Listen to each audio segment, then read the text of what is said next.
La navegación. Su historia. Instrumentos y navegantes famosos. Desde los comienzos de la historia, el hombre ha tenido la necesidad de explorar y descubrir nuevas tierras. En el año 6000 a.C., las embarcaciones eran sencillas y basadas en los materiales al alcance de sus constructores: troncos de madera, cañas y pieles de animales. 4000 años antes de Cristo, en Mesopotamia, apareció la vela y el remo. Se navegaba y comerciaba por el río Éufrates y Tigris. Los egipcios, 2600 años antes de Cristo, mejoraron el uso de la madera. El desplazamiento se hacía a vela y remos por el río Nilo y el mar. Se documentaron naves de hasta 50 metros de eslora. Para el año 750 a.C., los griegos tenían naves de guerra y comercio. Empezó el uso del hierro. Arquímedes descubrió la causa de la flotabilidad. Hiparco de Rodas inventó el astrolabio, instrumento de navegación para orientarse. Los fenicios en el año 610 a.C. eran los marineros más expertos. El sistema de construcción de los grandes barcos de la antigüedad fue de origen fenicio. Circunnavegaron África. 510 años antes de Cristo, los bizantinos tenían barcos de guerra y mercantes. Las dotaciones eran de 200 a 100 tripulantes. Usaron la vela latina y el remo. Su navío el dromón. 499 años antes de Cristo los árabes tenían grandes armadas. Sus barcos y técnicas fueron importantes. Conectaron el Mediterráneo con el Mar Rojo. Conquistaron la India. Su nave el Dhow. La galera fue el barco de los romanos. Utilizaban puentes para abordar los barcos enemigos. Llevaban artillería de catapultas. Para el comercio, los romanos construyeron barcos de hasta 53 metros de eslora y 14 metros de manga. Como muestra de poderío transportaron un obelisco de 263 toneladas por mar, desde Egipto hasta Roma. Emprendieron la lucha por el dominio del mar contra los cartagineses. En el año 50 de nuestra era, el romano Hipalus hace un viaje comercial a la India por el mar de Eritrea. Sus notas indican grandes barcos mercantes, con capitanes árabes, que hacían rutas por África e India. Describe los vientos monzones. Los vikingos navegaban por mares y ríos. El barco típico era el drakkar. La construcción de los buques era en planchas de madera fijadas con clavos de hierro. Un mástil y una vela cuadrada. Edad Media. Aparecen las galeras, los galeotes y carabelas. El punto geográfico de confluencia era Lisboa. Descubrimiento y perfeccionamiento de algunos instrumentos de navegación y de la cartografía. En 1492 Cristóbal Colón descubre América.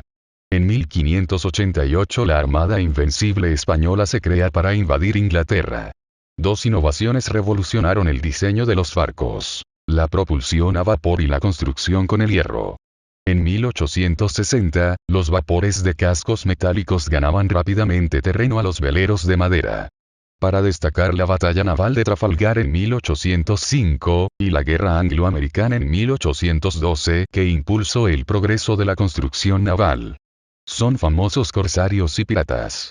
Al inicio de las guerras mundiales, prácticamente todo estaba propulsado por vapor. Algunas unidades empleaban combustible líquido. Los barcos de guerra de superficie iban blindados y con cañones. Acorazados, cruceros, fragatas, destructores y portaaviones. Los barcos sumergibles o submarinos tuvieron un papel importante en el conflicto. Se hundió el Titanic. En 1914 fue inaugurado el Canal de Panamá. Aparece el primer motor fuera de borda en 1931. Algunos instrumentos para la navegación. La brújula fue original de China, en el siglo II. Es un instrumento de orientación que utiliza una aguja imantada para señalar el norte magnético terrestre. El astrolabio. Instrumento que muestra la bóveda celeste en un disco plano. Los navegantes miraban al cielo para determinar su posición, saber qué hora era y para saber a dónde dirigirse. El sextante. Permite medir la separación angular entre dos objetos, generalmente el Sol y el horizonte. Conociendo la elevación del Sol y la hora del día, se puede determinar la latitud a la que se encuentra el observador.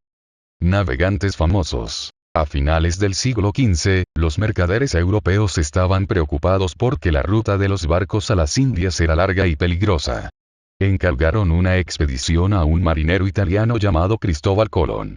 Partió con 3 carabelas en busca de las Indias Orientales.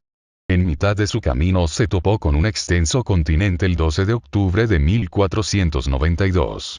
En 1520 Fernando de Magallanes y Juan Sebastián Elcano descubren un paso que comunica el Océano Atlántico con el Pacífico, al sur de Chile. El Estrecho de Magallanes. Tras descubrir las Islas Filipinas, fue asesinado. Juan Sebastián Elcano completó la expedición en septiembre de 1522, dando la vuelta al mundo. James Cook, explorador británico del siglo XVIII, lideró importantes expediciones por el Pacífico. Se hablaba de una misteriosa y vasta tierra al sur. No era otra cosa que el continente australiano que Cook se encargó de explorar. Hizo mapas de Nueva Zelanda. Navegó alrededor de la Antártida y descubrió las islas de Hawái. Pero Cook no era solo un marinero, sino que fue un importante científico y cartógrafo. Buen viento y buena mar.